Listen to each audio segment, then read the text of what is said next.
मुक्ताईनगर तालुक्यातील बेलसवाडी येथे गोवंश वासरावर करण्यात आलेल्या अश्लील व अनैतिक अत्याचाराच्या निषेधार्थ आरोपीच्या अतिक्रमित घरावर बुलडोजर चालवण्याची मागणी सकल महाराष्ट्र हिंदू समाज संघटनेच्या वतीने करण्यात आली होती।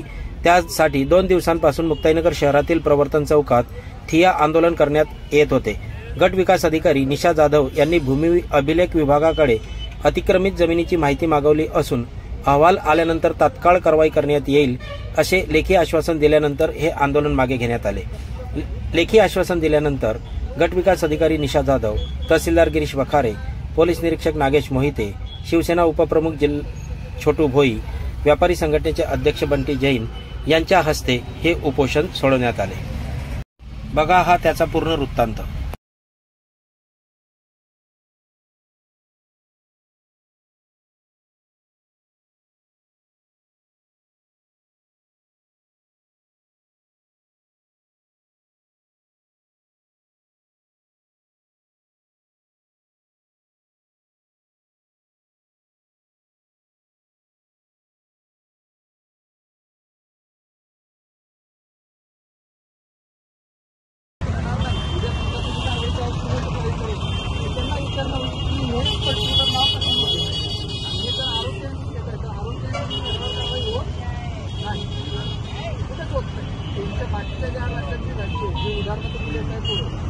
आरोपी म्हणून